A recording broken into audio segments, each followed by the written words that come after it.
have been talking about his journey to build Zerodha, his way up from zero to becoming a billionaire, and how Indians can make money. And also, we've talked about whether you should listen to news channels giving you tips about what stock to buy or no. Let's get started. This is Figuring Out. Thanks for doing this again, man. Thank you, Raj. You are one of our favorite guests. Not Why? in just terms of, let me say, not just because I really like your journey and what you have done. Also because when you see numbers on the podcast, yours is one of the highest download one. So for both the reasons, I really like you. But I want to start where, let's go back to the time when you started. Okay. And in last one, you told me that you moved out of the house. At what age did you move out? I was about 17 when I did. And why? Traditional middle-class family. I was working 2 jobs back then. I used to work at a call center and I would trade the markets in the morning. At 17? Yeah. Okay. I figured out this way of fudging a birth certificate and getting a job at 17 instead of 18. And there's a call center in Bangalore called 24/7. Okay.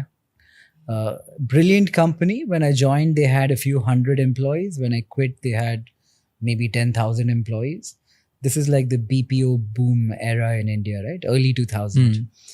Yeah, so great fun. The office was far from where I work. Also, I wanted the freedom of not having to tell someone what you're doing all the time, which happens in a traditional household in one way or another.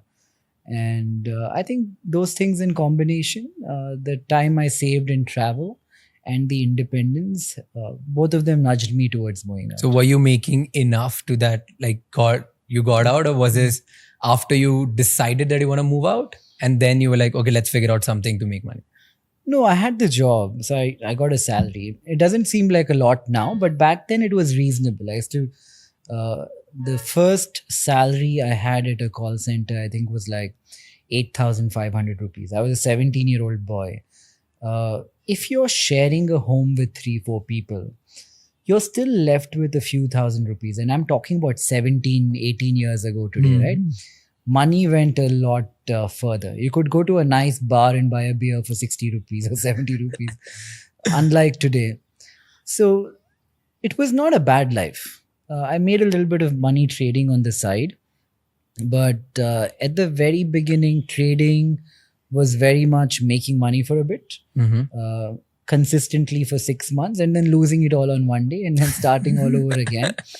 And using the savings of your salary to kind of be your next pool of capital to start trading with. Again, I used to trade options. Okay. So in trading, there is an instrument called options. There's a segment of trading called derivatives. There are futures and options.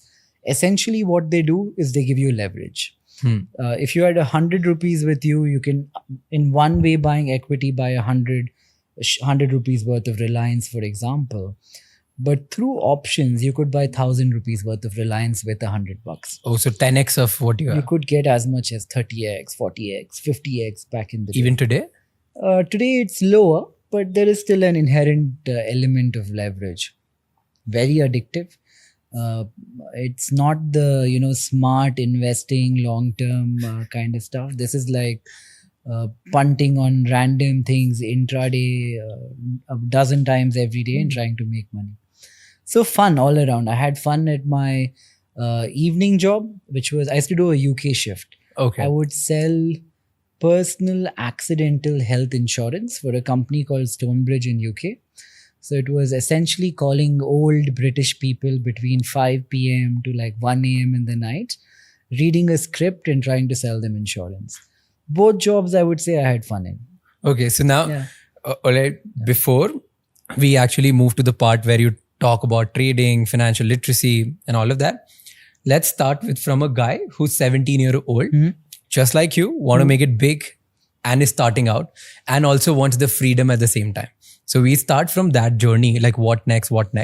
But very important question, that how did you sell at the time of, like when you were selling the insurance? I was quite good. You're good. What did you do? Like, can you show us the little sneak peek of what you did? Sure. So we were trained in mimicking the British accent. Okay. Like we had like 1 month, 2 months of Can you training. do that now? No, but the crazy thing is, immaterial of how much training who had, the minute someone picked up the phone, they would always know it's an Indian calling. Like, so we would just be in this middle ground where you don't sound Indian, you don't sound British, but you sound like this awkward person who's saying words in different manners. So if I were to play back those recordings, they would sound really stupid. Essentially, the script went, hi, my name is this. We always had a partner channel through which we would sell. Okay. We would be like, okay, you're a client of Barclays. We're offering you the Stonebridge insurance plan. Do you have any pre-existing medical condition? There were some things which would make the insurance void. We had to ask that. The biggest metric here was when we were selling, you had a 60-day free period during which you could cancel the insurance plan if you don't want it. So we hard sold that like mad. We were like, this is free. Why are you not buying it? In 60 days, if you don't like it, you don't have to continue with the product. But I think I was decent at sales. There wasn't much that I could do. At the end of the day, we are reading off a script. But the little bit that you could change and tweak and try to build a rapport with the client, I was fairly decent at. So that's, everybody says this, and I've seen this with many people, that you need to learn sales. Yeah. And most of the people we talk to who have made it big and good in their lives, they are predominantly have been salespeople in their lives at one point of life, at one point of time, right? And that's what you also did. Yeah. So is there anything you want to tell people who are just starting out? Do you think it's a very important skill to learn? Totally. It's, I think outside of, like one of the most important skills which you believe in? Probably selling and being able to communicate clearly is so important. We're in that era where being able to remember and regurgitate what you have learned has lost relevance because everybody has access to the internet. Anything that you want to look up, you can look up instantly and say it out. Yeah. The key here is to be able to interpret that and communicate it well. And for that, I think communication skill and sales ability is cardinal to being successful either at a job or as an entrepreneur today. So now the 17-year-old Nikhil, if you want to build him again, the first thing is you want to start learning how to sell and how to communicate better. Right. So in your experience, what's the best way to learn sales? Sell.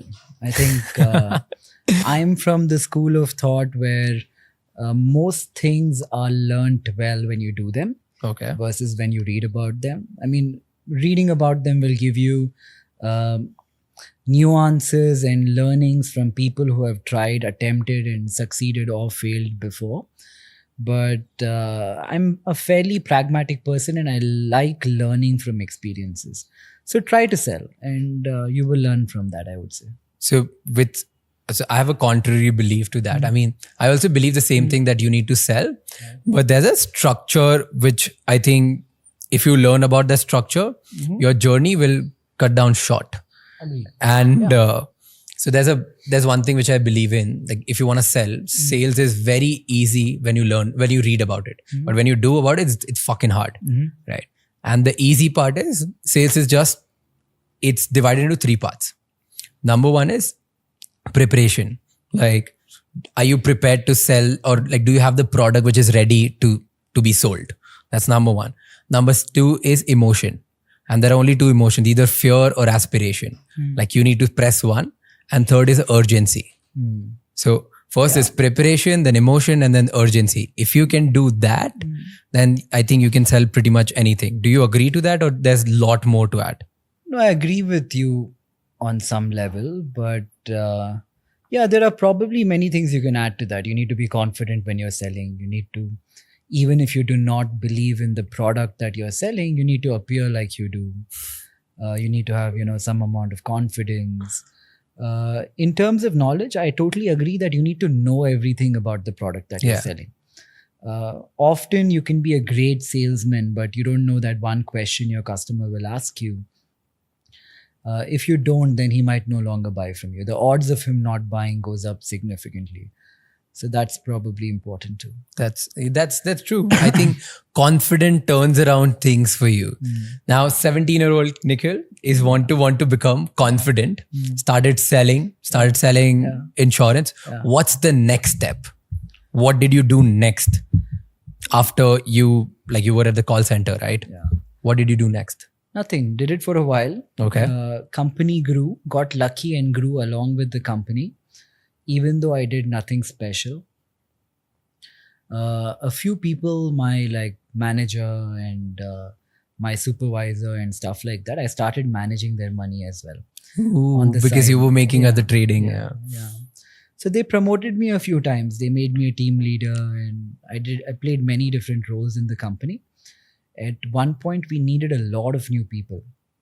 So I was taking care of recruitment, and I would meet as many as 500 people in a day, and I had to hire 100 out of those 500 people, immaterial of how bad they were, So there have been examples, I'll tell you, like once I went to a Times job fair.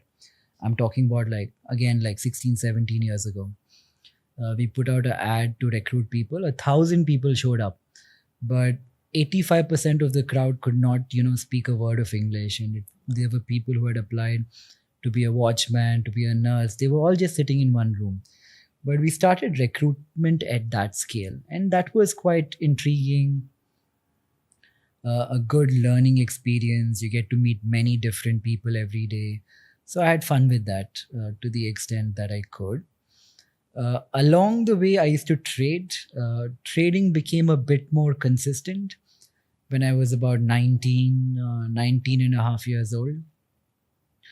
Got a bit of confidence, started managing money for third party, for friends and family essentially. I have a brother who used to trade as well. So we both kind of joined hands and started a company called Kamath Associates. Okay. When was this now? About 15 years ago. Okay. 15 years ago. Where did you learn trading? 17, around that age. Okay. No, how did you learn it? Basically, there was no formal learning. I started trading. I lost money sometimes. I made money sometimes. I'm still learning to a certain extent. And hopefully at some point in life, I really hope I will be at that point where I can sit down and say, I have learned trading. Hasn't happened yet. Every day, the markets teach you why nobody can predict what will happen. The minute you take things for granted in the stock markets, they fight back and they ruin everything. It's a constantly evolving industry to the extent that every day is different from the next. And you just have to learn to change. That, in my view, is whatever I've learned in the time that I've been in the markets. So started Kamath Associates, managed money. We were sub-brokers to some brokers out there, Way to Wealth, Reliance Money and stuff like that. Did that for a couple of years. We were paying too much in commission, as much as 0.25%, 0.5%. So we decided to start a broking firm of our own to save cost. Okay. And when we started the broking firm, the intention was that Nitin will focus more on acquiring clientele and building the broking firm, and I will spend more time on trading and asset management and risk management and stuff like that. Worked well for us. We have continued in one way or another in similar forms for many years since we started. I think we started with that flat fee model, right? Like okay. $20. Everybody back then was charging 0.5%, 1%. Here we were saying, give us $20, buy shares worth 1 crore, 10 crore, whatever. We'll only charge you $20. Customers who were used to a traditional broker back then really appreciated that. They started coming on board. Fintech, anything fintech, money management at the end of the day is a business of credibility. And it takes a certain amount of time to become credible. So the first, I think, couple of years until we got a few tens of thousands of clients, Selling was harder. We had a good team who did a great job. And then things in one way or another, once we got credible, have scaled organically. So then your like we talked about it in last podcast as well, about how organically Zerodha grew. But do you, like a lot of people say that you should invest, not trade? I would agree with them. Why would you say that, or what do you prefer, like investing or trading, or both? Like what do you prefer? I prefer trading. Okay. But I would assume most people would do better off with their capital if they were investing. So when you're investing and you have a certain amount of a certain corpus of capital with you, you can make 15% a year. But even that 15%, like in 4.5, 5 years, will double your net capital. In trading, the problem here lies is that's great advice. Everybody says that.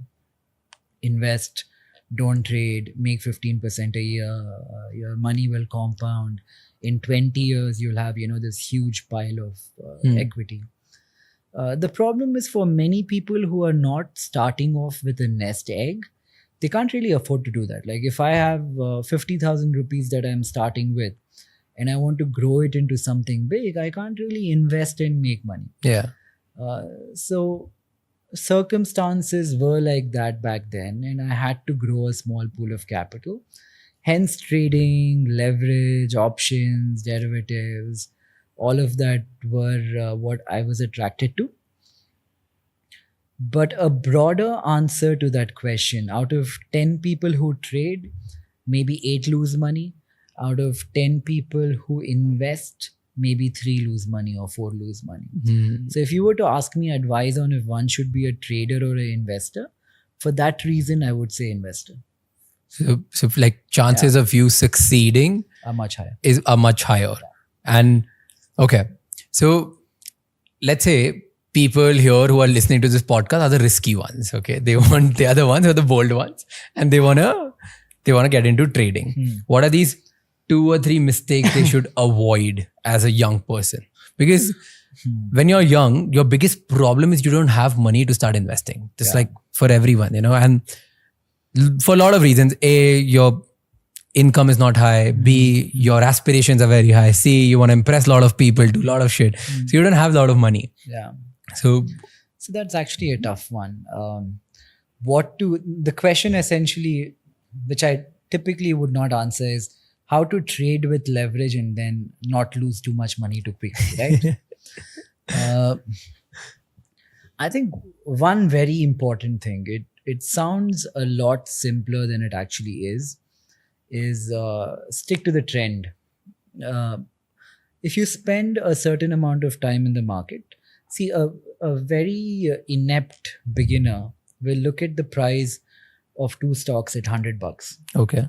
If yesterday the price of one stock went from 100 to 150 and the other stock went from 100 to 100 to 90, he would naturally be inclined to buy what is at 90 today, because he will think ek itna upar chala gaya, abhi niche aayega, the other one has gone to 90, the odds of it going up are higher. That typically does not work out.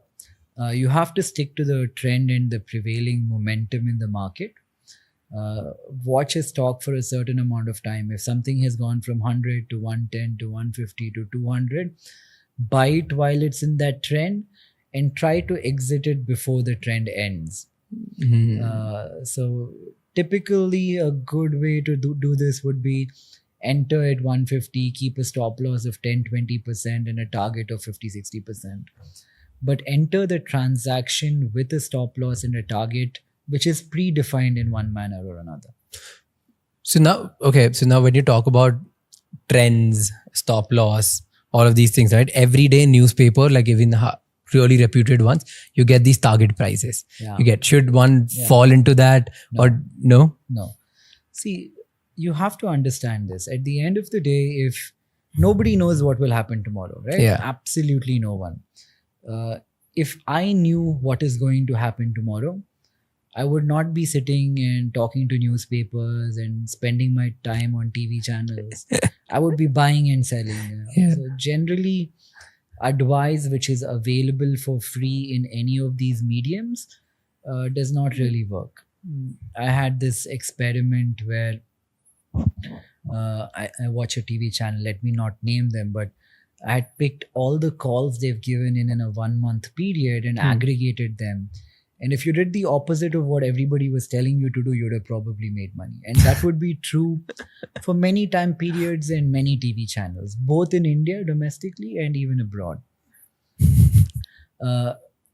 Make your own calls, pick your own stocks. Don't rely on any tip. Don't rely on any research, especially the crappiest of tips are the SMS ones, Yeah. It's generally someone manipulating a company or trying to, offload something they've run up previously.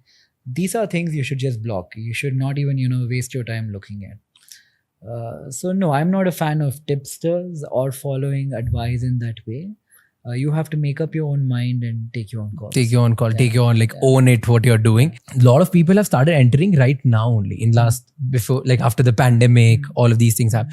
Did you face any difficulty explaining people that you should do this because that's how your company would make more or get more to them?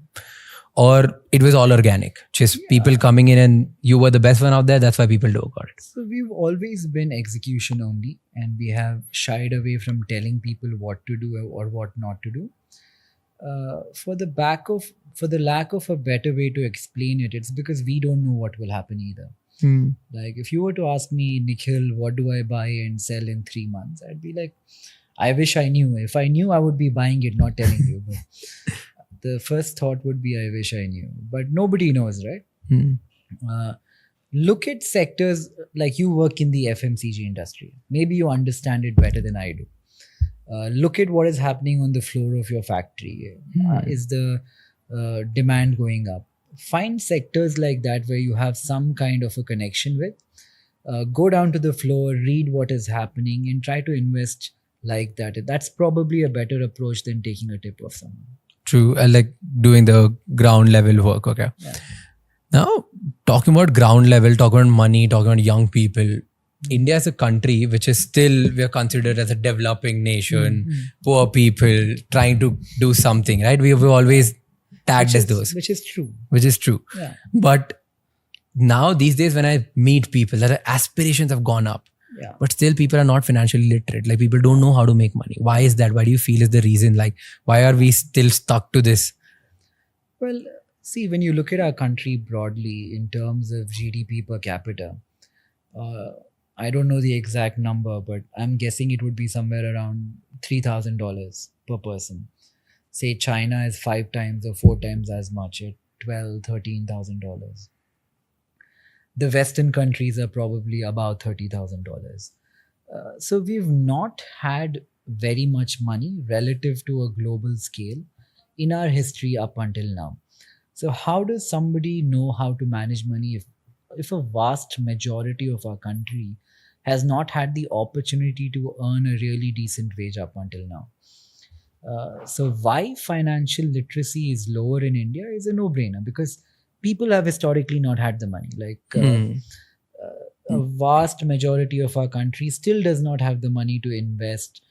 All these things that I'm talking about, diversification, trade a certain thing, even things like open a demat account or a bank account, we are talking to a very small subset of people, right? It's not what India truly is. Yeah.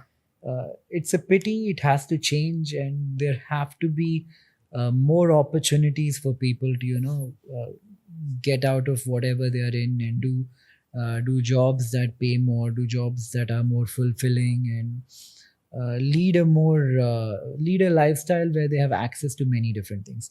Hopefully that happens. We can't do much about it. I could even assign some blame in one way or another to our system of pedagogy, our education system. We end up teaching a kid how to get a job, and we spend 10, 15 years doing that. But we don't spend any time teaching him how to, manage the money he gets once he gets a job and starts earning a wage. So that definitely has to change too. And it has to start at a much a younger age, I feel. I think it has to be taught in middle school, in high school, practically how to, manage money, what is a bond, how do companies go IPO, how is the equity market designed, how does one invest in gold, what are the fundamentals of commodities. These are great subjects for us to teach our kids and the future generations of tomorrow. And I think it's something that should be implemented at a much younger age. People who are listening to this, how can they learn about all of this? Well, online, see, the advent of internet has opened up so much, right? Every single word that I said just now, you could probably Google or YouTube and you would find 100 times more information than you actually need. So seek out, these things online. There are plenty of people who are providing access to great quality education material for free. I remember I used to look up Coursera a lot. They keep updating. I think they're a great place. I'm sure there are many others like that where you can go learn on your own. Free courses, free stuff, free YouTube, all of these things. Okay, like this is, everybody's talking about it. I think anyone who has done significantly good in their lives, they talk about it. They talk about this. Hey, you're making money putting out free content, aren't you? Why are you complaining? I'm not complaining. I'm talking about this everywhere where there's a need and you want to actually, like, you feel like there's something needs to be done. Yeah. Even if you operate in that area and you provide something for free, there's an opportunity to make a lot of money. Yeah. And that's what technically we are doing. Yeah. And in my little experience with the paid education apps in India, honestly, the experience is abysmal. Like, it's horrible. People charge more money for what is available freely online in a package which is worse off than the freely available stuff online. So there is a case to be made for more free stuff. That's not completely true. Yeah, come on. I have learned one of my, like, the best things I've learned are because of few paid courses which I have picked up. Which ones? So there's one from Rachna.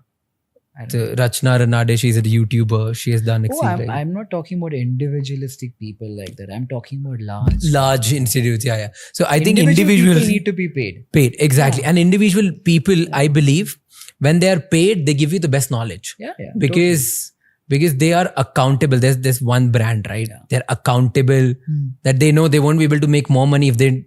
Yeah. It's like a business, right? If they won't satisfy their existing customers.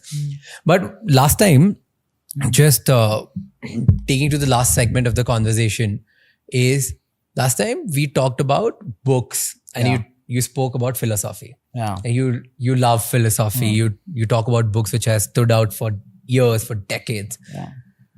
What's the specific philosophy in life which has helped you a lot? Is there something which... I think curiosity above all else.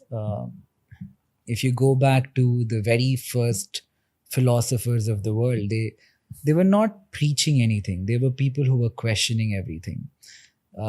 Questioning because they had a sense of curiosity and no fear about asking questions about things like religion, about God, about the human anatomy, about everything, right?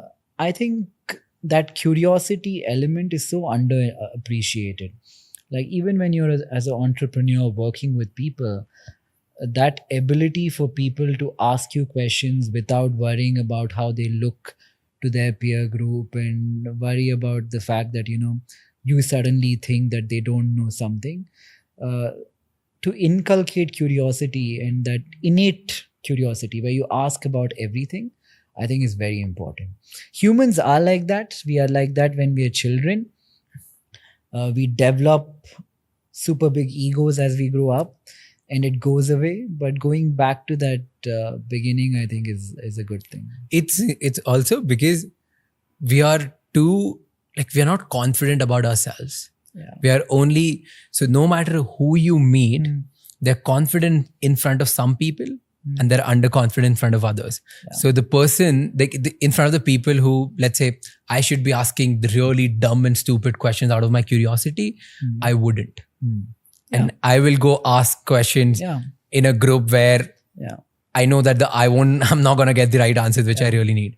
So why do you feel is the reason? Like why are we so guarded? Why is this feeling that we need to show ourselves that we are really good? We are, let's say if I'm talking in a podcast, like right now, I have this constant pressure, like in front of my audience, in front of you, I need to be smart or else nobody's going to listen to me. You're not going to give your time next time. This constantly, it's there. And because of that, we fuck up. That's how we are. That's how we've always been. If you go back in time, you pick when we were hunters, the strongest, the biggest man in the group was the most powerful guy. And humans have never been altruistic. We always want to be relatively superior to our peer group in whatever, in hunting, in farming, in when society became capitalistic, it's about money, right? And when we were communist, it was about proximity to power in one way or another, or you're standing in a certain army. In the future and today, at some level, the new cool is becoming intelligence and knowledge. Even though we are still in a capitalistic environment, which I believe is slowly nudging on towards socialism in one way or another because of the problems with things like wealth disparity and the fact that 0.1% of the world now has as much as 90% of the world. Historically, whenever that happened, like, imagine a kingdom in India, imagine a Raja, okay? He could be benevolent, he could be a nutcase dictator, whatever, but if he had 70% of the wealth of the kingdom that he ruled over was okay. But the minute he had 99.99% of what belonged to the kingdom, the subjects of the kingdom went to his door, slaughtered him, and they put someone else in power. So we are getting to that point in our societies, not just in India, across the world. I don't know if you caught what's happening in China and what the premier said a couple of days back, where he wants wealthy people to have lesser money and more people to have more wealth. I think society will move in that direction. Hence, I say we are moving from capitalism to socialism in one way or another, and that will happen, and probably it's inevitable.